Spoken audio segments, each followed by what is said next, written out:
Okay, there we go. Says I have Looks an like we're issue, but live. there we go. Okay, so we have a decent little ballot here. Let's start off with some casual conversation to get us rolling here. Let's start off with being a producer rather than a consumer, and what that kind of looks like in a, I wouldn't say consumer driven world, but like there's so many producers out there, especially large producers that are putting out so much content that they just want to suck you in. Um, that what does that look like in today's society? Well, it's a good topic because it's so multifaceted. Like we touched a little bit on it last time about like in social media specifically, right? But it's also it like I mean, there's all these different avenues of our lives and of society in which you can choose to be a producer or a consumer, right? Like you know how we before we started we kind of touched on like yeah, we'll talk about a little bit about like DOGE tariffs in the economy, right? Well, being a producer and a consumer is a huge aspect of what's going on with the trade, quote unquote, trade wars, that are all the tariffs being put on different countries and stuff right now. And so it's like you take a country like the United States, and we have over the last several decades switched from being producers into consumers, right? We are like mostly a consumption based economy. I mean, we have a lot of services and stuff like that, but we do not manufacture anywhere near what we used to. Like we used to be an industrialized manufacturing nation. And that's kind of what the effort of or the intention of all these tariffs is to number one, level the playing field, but number two, to the end result being to drive manufacturing and industry back into the United States, right? So all of those jobs that we sent over to China to be done at slave wages now be brought back stateside.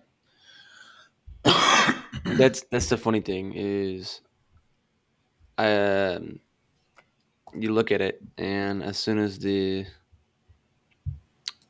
um, minimum wages start to rise, the jobs start to decline.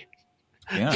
You're gonna raise it, and it's like, oh well, we'll just get rid of actually all the jobs and send it over to the slaves. So we haven't. I mean, nothing's really changed. Right? It's just Well, not yeah, happening in a house anymore. and you look at it, it works big and little scale. Like you take just a small business owner in Seattle or wherever, and they do all their minimum wage hikes, and well, all that small business owner does is just do less business. They can't afford to pay that person that wage, so they get rid of that job, and then they just run a smaller business with just them. Like that's Yeah, kind of what those things look like and translate into. yeah. That's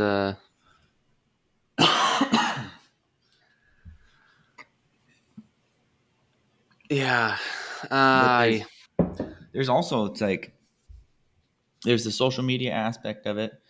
There's the countrywide, like what is your culture say as in terms of being a producer versus a consumer, and even like our, I don't even know what you would want to call it, the brand of our society is to be a consumer, right? It's like you're constantly being marketed to buy this product. Like I mean, believe these things, and yeah, why go to the gym? You can just take this pill, like what you just you name it. There's something here for you to consume. yeah, man, they and it's like that's the whole essence of business, and I get it, but I think there's a balance though between. And I'm talking more personally, not at a country level here, Yeah. like in your own life, to how much that you are consuming and actually putting your resources into, Okay, time, energy, attention, money, right? Those are your main resources. And then what you're putting out there in the world. What are you actually doing? And this doesn't even have to be like you're selling to somebody. Um, when I originally wrote this question, I was meant it from more of a learning standpoint, and it was like if you watch something on the internet, like if I watch a guy build a fort outside in this super nice log cabin, right, in a Mm-hmm. 90-second fast forwarded clip that took him 3.5 days, right? Yeah. I know how to do it. I watched him do it. I know every step that he did. If I went out there and did it, it would not look like that. No. But if I went out there and built a fort, you know, without watching that video and just kind of figured it out, you just kind of learn. And I remember who was talking about this with me, but it's like the same thing with kids, right? They just got to go out there and learn, right? You learn when you fall off the monkey bars that I can't hold myself for that long, or I realize if I fall from 6 feet, I'm gonna hurt myself. Right? Those are realizations like I don't want to fall. Right? If you've never gone out there and had those scares and fears and anxieties, you're not gonna know. Right? So that way, if you go out there and now you're 20 and you're trying to go be a carpenter on a roof, you're in a hard place to be if you didn't follow those monkey bars. You know what I mean? So There I don't know. is, It just helps you understand the world and the laws of what is actually going on. it's a super important factor, um, in my opinion, for success in almost any endeavor that you pursue, right? There is no substitute for doing, experience, and just getting out there and doing stuff, right? You can watch all the YouTube videos in the world. It doesn't make a lick of difference, in my opinion, until the rubber meets the road and you're actually trying things.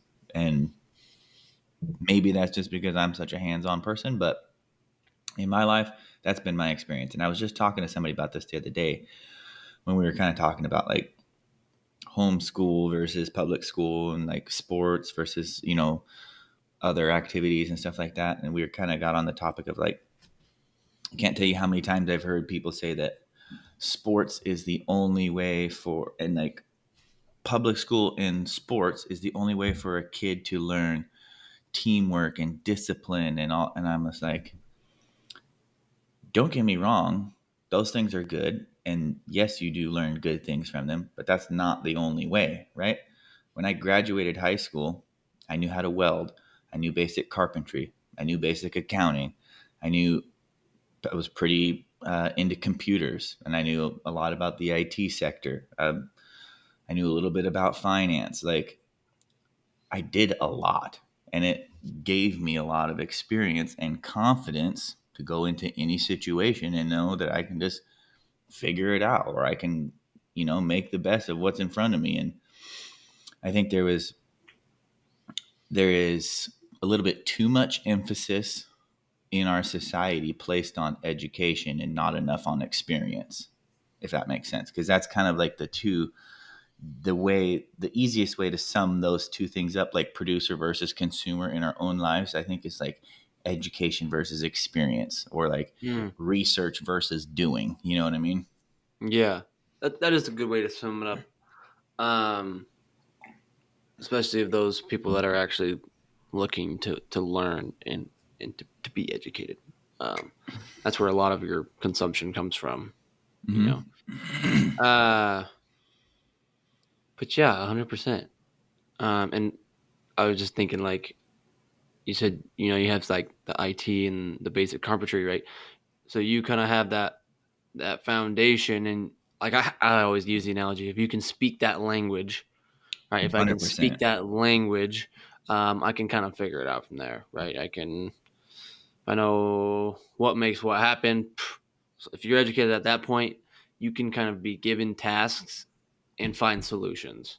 Absolutely. That is a really good concept to squeeze out of there, because once you can speak that language, you can develop in any direction or pursuit. right? Once you learn the basic framework of it and you can like know enough about it to talk to other people who really know more, or to, you know, like you Yeah. can really excel in it. And it all worked out to end up helping me immensely in my sales career later, right? Because then I can talk to anybody about anything.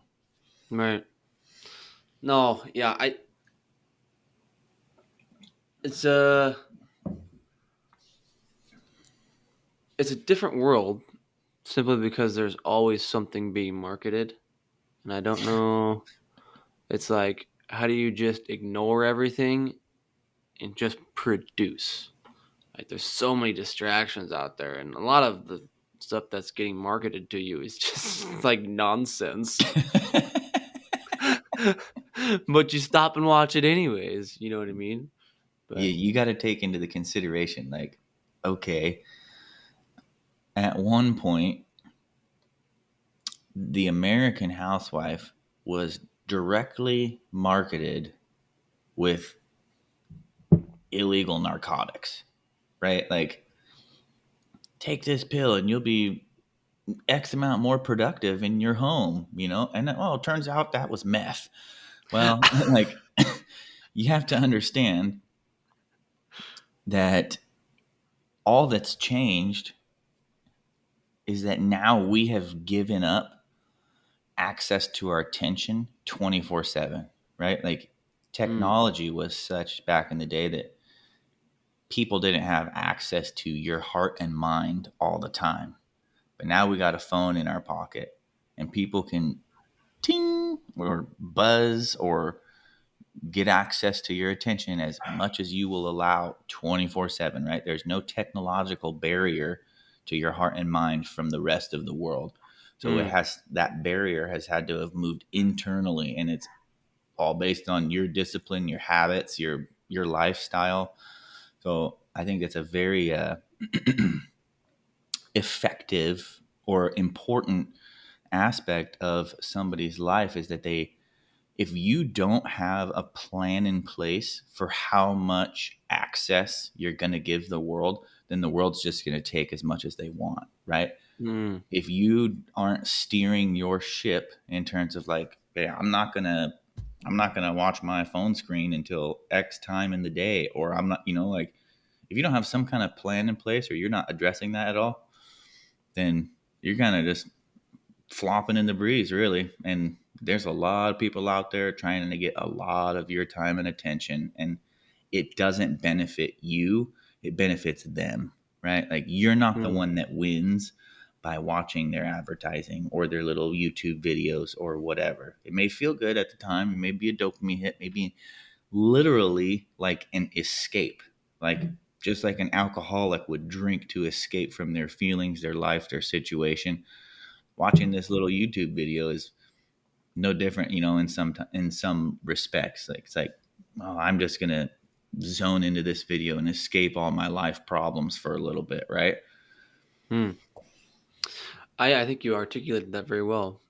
But I love the argument that this generation is weaker or softer or whatever the word they want to use um, is this generation. And I mean, it's said about mine too. The same about the one that's coming up now. I mean, it's going to be, everyone's going to say the next one's weaker. But is this generation weaker, or is the world just harder? That's a really good question. And it did make me wonder too. It's like, you know, we always talk about the greatest generation that went and fought world wars and stuff like that. It's like, Hmm. well, I wonder if the generation before them was like, oh wow, those next guys are pretty tough. Yeah, I wonder, maybe that was the one time when the table was flipped. I doubt it. I doubt it. That's true, because those people were coming out of zero electricity and plumbing, and they were, Yeah, guns. You don't know how good you have it. I had to kill people with my bare hands when I was growing up. Oh man, that's funny. Uh, I think about though, like the the generation that grew up without phones and the internet and whatnot, and then it was introduced much later, um, like the 50 to 65 range. You know, you have first half of your life was without, second half was with. Now it's like internet's just crazy blown up, but like I look at my parents and they use it pretty effectively, right? Yeah. Like for example, yesterday, 2 days ago, whenever it was, my dad and I go out to put the brush hog on, and it's jacked up for no reason. Like we like just, all we did was take he put it off before, and we just put it back on the same way, and it's messed up. So we tinker for it for like a half an hour, and we're like, I don't know what the heck's going on. We go back inside. We watch YouTube videos. How are we going to fix it? Yep. Right? I mean, I think that's a very efficient way to use the internet. Right? That's kind of Yeah. what it's there for. That's Is using to it as be a this, tool. yeah, to be this big library for you to access when you have been stumped on a problem, and to use your time more efficiently. Is not like we could, I mean, we could have deconstructed the whole thing and spent the next 24 hours messing with it together, and we would have figured it out. Right. Probably would have been better for me because I probably would understand a little bit more. But we could go back and then, oh, here's our problem. Boom. Yeah. That's not exactly how the day went, but Right. But that is a good example of it too. And it's like, I don't know if I was talking to you about this or not, but there is also a time for, you know, just doing the work for the sake of doing the work, right? Like there's a time to just like mm, enjoy it and learn from it and just practice and get good at what you're doing. And then there's also a time to like be efficient, make money, or get the job done. And you know what I mean? Like, yeah, so, but that's a good indicator of like, hey, yeah, we're kind of hit a stump point here. Like, I mean, I know there's somebody out there who's came across the same issue before, or let's see how they addressed it. And yeah. Just it's basically expanding your community, right? I mean, we could have yeah, called up every single one of our friends, and someone would have came over and would have fixed it, but we didn't have to do that, right? We didn't have to take time out of someone's day on a Thursday night at 7 p.m. to come look at a brush hog, right? Nobody wants to do that. Everyone else is getting up at 5 o'clock in the morning to go to work, right? We don't want to take their time away from their family at 7 p.m., right? That's selfish. So if there is that resource of taking it from the internet, uh,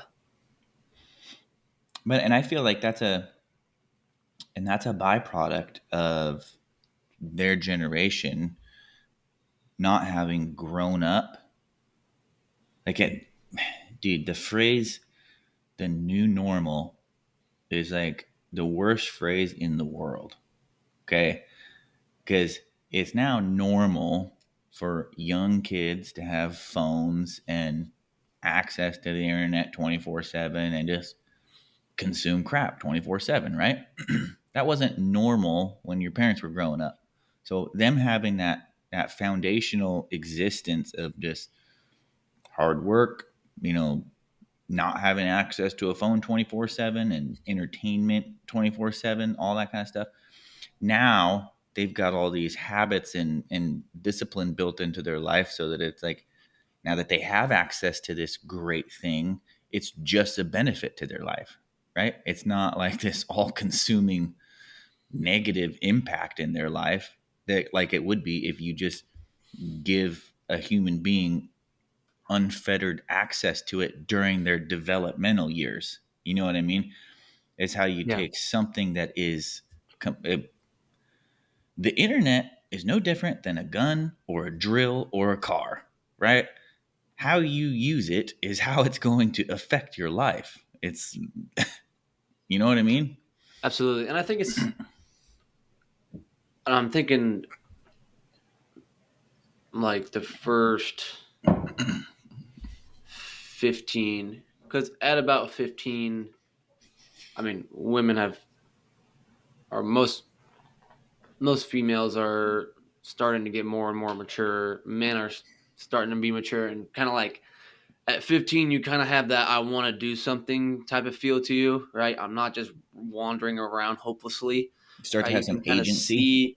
You can kind of see the end of the tunnel as in graduation, and I'm going to be a free person, and I'm not going to be under anybody's command, right? I don't have anybody to discipline me. I'm going to be, it's all on, I'm going to be on me.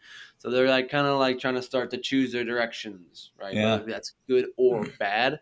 So that first 15 years, I think, is incredibly important for you to get a sense of what's going on in the world, right? Not the cloud world, Yep. but really the physical, the material, the spiritual world that is around you, right? How to actually interact with people one on one. How do I talk to somebody?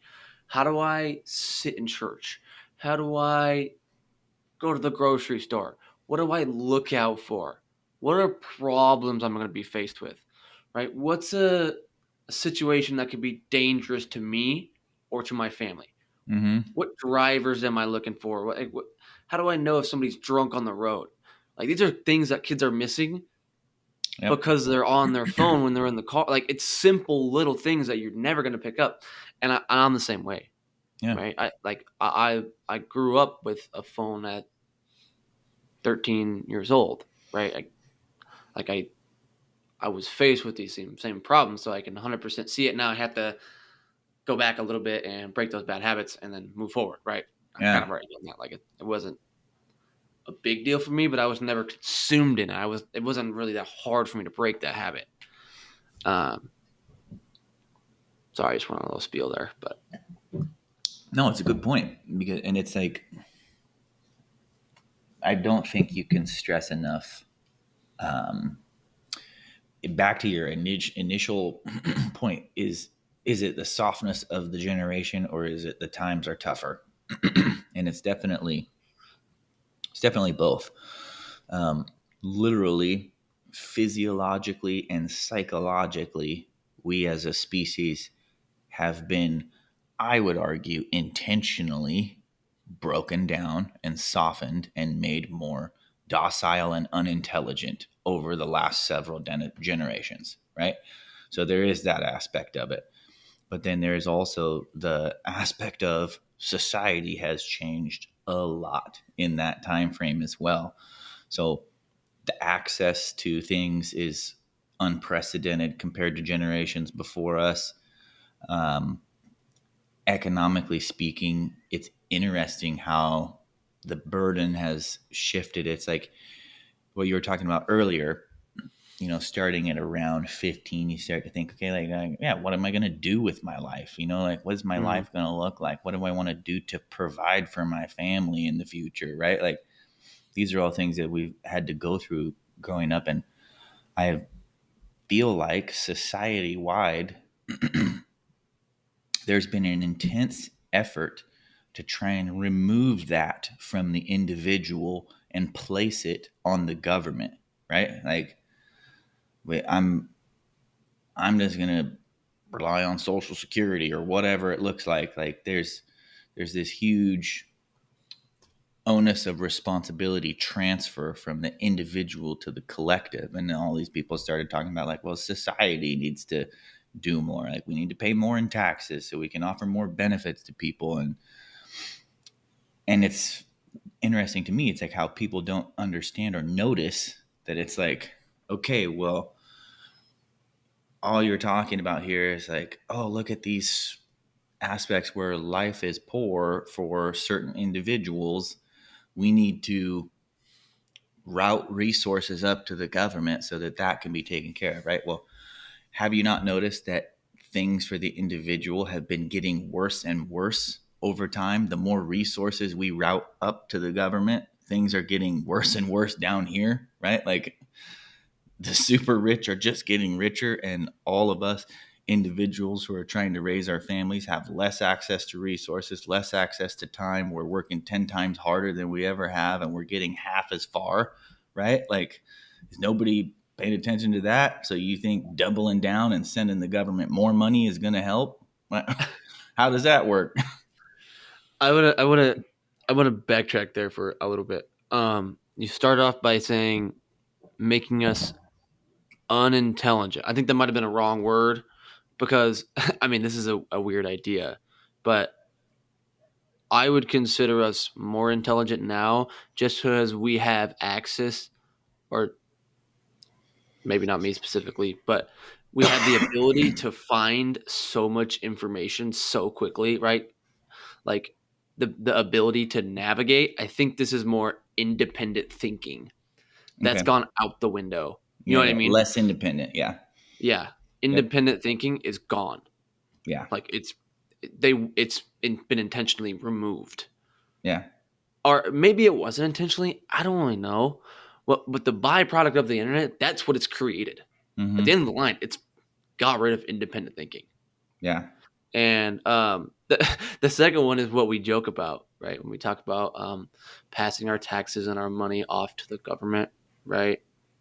So, like we said when we were walking back from our camping trip, character, right? It's like this has been forgotten, Yeah. right? It's like this concept isn't real anymore, right? Just keep pouring in more resources, and I like where your heart's at, right? We want to give to the poor, like the Bible says, give everything to the poor, right? And Yep. I'm like, let's go, like I'm for it, but that's not what's happening. That's not helping anybody, Yeah. right? And a lot of times, like when I think about the Bible, it's more like the rich person is not the person with the most money; it's the person that's closest to God. So Yeah. are you making them closer to God with this? No, Right. you're shooting nasal spray up their nose so that they get off their high, and then give them an iPhone and say, "Go on your merry way. We'll Yep. see you in a week. Here's a safe injection site." Yep. It's like, what are we doing here? That this isn't helping nobody. We're not fixing no problems here. We're Right. putting a band-aid on a bullet hole. So yeah, I just thought that was funny. It's just Yeah. like 100%. And that's that. exactly what it's not to mention. This is going into like the government side of things too. Like there was a protest in our town the other day, and one of the signs was saying like, "Keep your hands off of my social security," all that kind of stuff. And it's like it blows my mind because I don't think. Well, I know that these people don't realize what's actually happening because number one, if you're out there protesting the government being cut, it's probably because you watch CNN. So, like, obviously, CNN's going to be against that because that's where all their funding comes from, right?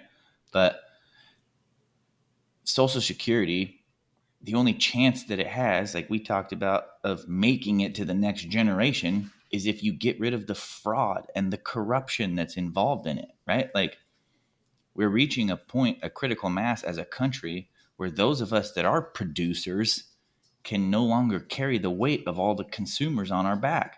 You know what I mean? Like at some point, the ship's just gonna sink. There's too many holes. There's not enough people bailing water, right? Like it Yeah, can only stay afloat for so much longer if you don't cut out the waste, the fraud, the abuse, and all of the corruption that stops 90% of the resources from even making it where they're intended to go in the first place. Like, look at all the hundreds of thousands of people involved in these processes that have just gotten rich AF, as the young kids would say, off of their government salaries, right? Like, how does that work? Oh, it must mean that my tax dollars aren't making it where they're supposed to go. yeah. Or all they're going to that person. Yeah.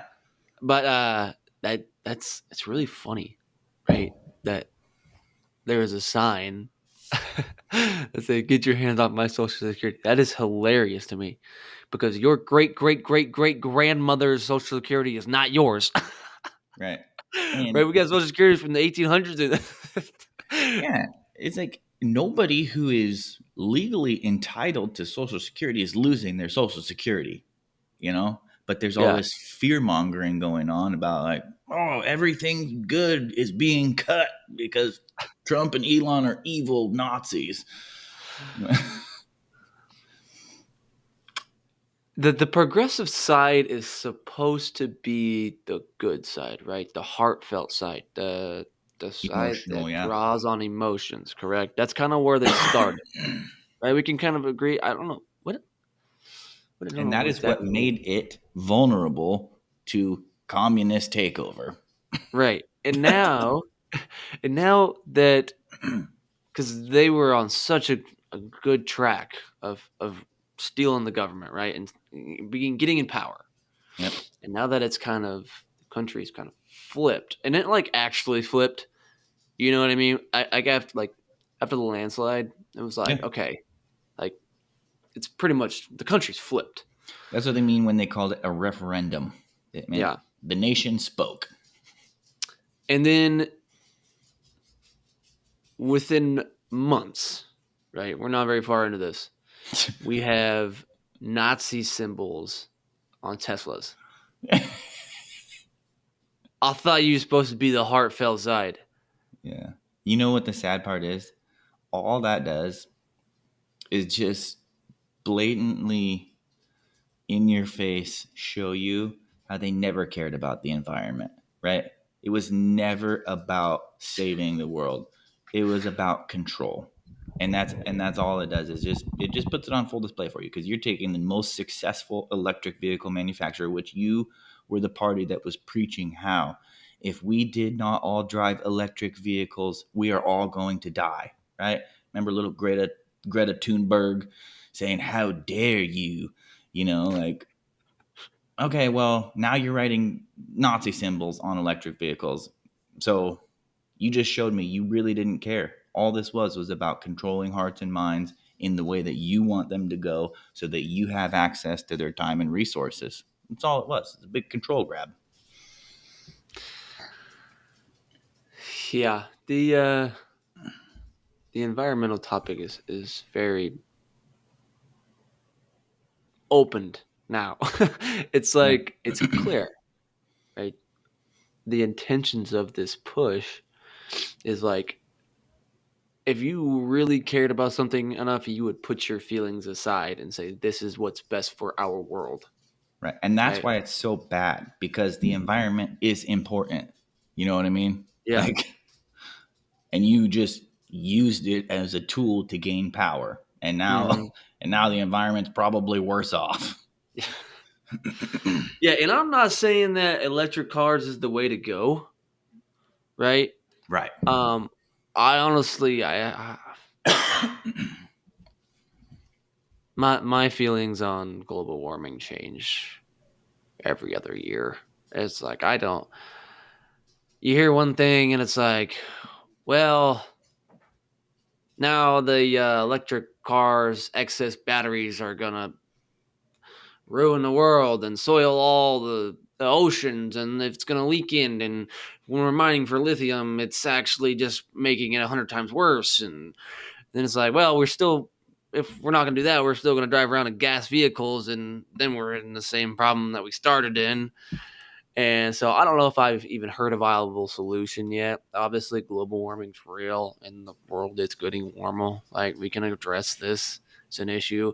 Is it just a trend um, that we might follow for the next few thousand years, right? I mean, the ice age happened, right? Like it got cold. Do you think people were freaking out saying, "Oh my gosh, we got to slow down the cooling"? Right. So I don't Yeah. know if it's just a trend of the world, or I don't know if we're moving towards revelations and the whole world is going to get on fire. Who knows? That's a possibility too. Right? I mean, maybe God's just drying everything out so he can burn the trees or something. I don't know, but Well, I don't know. there. I'm curious. I don't know where it's gonna go. What are your thoughts on global warming? Well, I do think it's cyclical, for sure. I think man has less of an impact on the cooling, warming cycle of the Earth than we are willing to admit to ourselves, and I do believe that science bears that out. Like, I think the biggest impact that we as our species can have is on our environment, right? Like directly, like pollution, things like that. Like, what are we putting into the air, into the water, and into the ground around us? Those are the things that we have huge, tangible impacts and responsibilities to address. I would agree with that. The fact that you're going to tell me that automobile combustion and cow farts are literally causing the entire climate to change by degrees every single year. And you want me to give up everything that makes me an independent and sovereign person in order to help, quote unquote, that effort, while at the same time China builds 100 new coal plants every month. Yeah, you're out of your mind. Like, get out of here. You're making it clear again that you really don't care about the environment, you care about control. And in the end, all that does is hurt the environment, because now all of these good people who could have been coalesced into action and movement and progress in the right direction are now turned off to the thing entirely because you just tried to manipulate them, right? Like, It brings up an interesting point too, because you brought up China, which I just lump that into other countries, like foreign countries. Like global warming, it's not an America problem. correct. Like I mean, I feel like we we live in such a rich and beautiful country and free country that we think we have a little more power than we do. Yeah, Right? I mean, we're a very small portion of the world, man. that If is you're gonna called make a push, it's got to mm, be everybody. that's called the head up the ass syndrome, and we suffer from it greatly. Oh man, a little bit cocky, a little bit confident, way out of our realm. That's for sure. Way over our waders. But boy, we look good doing it. Oh man. Well, I mean, let's move into. I mean, we kind of touched on Elon Trump there, but Yeah. let's talk about what the DOGE has been doing. Yeah, well, I mean, that's essentially what the whole protest was about. It's just like the cutting of the government, essentially. And the some of the biggest complaints I've heard is about, like the stock market and all that kind of stuff recently. Um, and I just, So you're telling me people are worried about their money? That's the problem. Okay. yeah, I just, it's hard to, I think it is kind of hard to see the big picture through all of these things, right? Like, so when the stock market goes down, and don't get me wrong, do I have money invested in the stock market? Yes. Do I track what it does? No.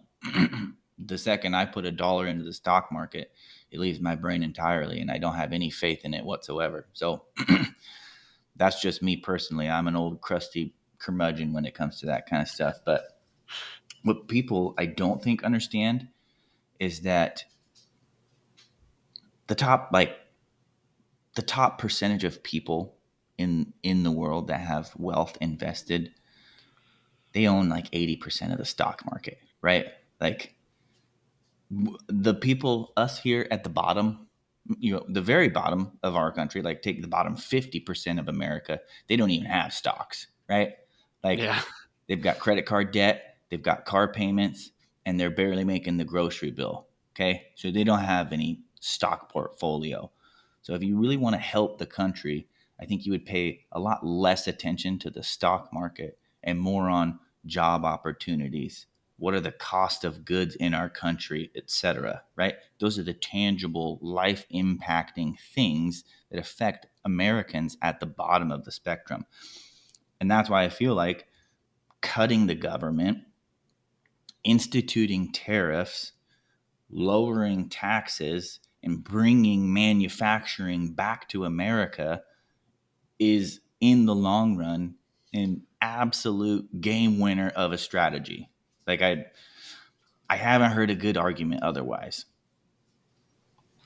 I think that's a very good point that I never thought about. You talk about the bottom 50% and the people that really are struggling, Yeah, right? Those people that I mean that are paycheck to paycheck, maybe taking them a couple of times, or somebody who's trying to start out with nothing. Like when you guys were here, we crunched numbers. So I'm like, well, is it possible for me to buy a house? Right? right. No, like it, I cheap little home. I was like, oh, I could turn this, I could rent out a room, and eventually when I move, I could just have it as a rental. It wasn't even possible. I Right. couldn't afford a mortgage, groceries, and gas. Right. It covered my whole check for the whole month. I Most would have people had nothing. can't understand how expensive it is to live for the bottom half of our country. It's like Right. they're barely getting by. And there's a reason for that, because we were on the precipice as a country of, there's two different things at war here: the private sector and the public sector, right? Government control versus individual freedoms and liberties, right? These two big warring ideas and concepts, and the government has been growing at an exponential pace in the last several decades, and all of these people were ripe for the plucking, right? Like they were right on the precipice of just being pulled into being completely dependent on the government because they could no longer make it on their own in society, right? And now that's why there's so much tension going on in our markets and in our society, because there's literally, the snake was eating its own tail, and DOGE came in and cut the snake in half, right? Like, so now the snake's bleeding everywhere. It's panicking, it's freaking out, and there's going to be quite a bit of blood loss from it, right? But at Mm. the end of the day, you should be able to reinstitute an economy that is not based solely on the government, right? The private sector should regain a lot of that power and that influence that was lost by subsidizing our income all the way up to the government for so long. Yeah, and this is where I'm still going back to that bottom half, because if you give me an extra $200 or $300 a month, I'm gonna make that pretty good, right? This is what we I'm gonna talked about the last, a while ago, dude. Like, if you give me my taxes back, my community directly benefits from it, and everybody in it. and you're thinking about the bottom half, right? The people that are trying to make it out of that baseline to baseline, right? You need liquid assets. Right? Yes. You have to save up money, right? If you're paying for a bus pass, like right, eventually you're going to need a car, right? To give your kids a better opportunity to let them go to whatever, so they Mm-hmm. can make it out of whatever, right? With the $200 going to taxes versus it being in your pocket, you have the opportunity to save that. Whether you take that opportunity and you don't spend it on booze Right. or whatever your if you spend your get your Amazon, if you have the discipline, but at that point you have the opportunity. The Yep. ball's been my court. It's in Yep. whoever's court, right? It's not in somebody else's. But paycheck to paycheck, man, you only have a chance, right? Correct. And then you make more money, right? You get that raise, and then they just take more money from you. So then your margin of growth, it's like I busted my butt for the last 5 years to get here, so I got to save a little bit, and then you cut that how much you should have made in half again. It's like um, Yeah. and then rent got up, the whole inflation went up, and it's like I'm not even making any more money. Yep. At some point, you Um, just give up, right? yeah, Yeah. at some point you get addicted to drugs, and our country's where it is. Yeah. If you look at our country like a business, which I think there is about 100 million different situations in which it makes sense to do so, and you look at all of our citizens as employees, right? What is the best, most effective way to destroy a good employee, right? You reward a terrible employee right in front of them. You know what I mean? Yeah, Like, you're busting your butt, and you see the lazy employee next to you get same paycheck, right? Same results. The boss is never jumping down their throat talking about how they don't work and they don't produce anything. Okay, well, at some point you're gonna be like, why am I killing myself for this job where that guy sits on his phone all day and he's living just fine? Like, he doesn't have to, like, yeah, at some point people start giving up. yeah. Yeah. Quick pause. May I'm gonna go get a coffee run really quick. Okay.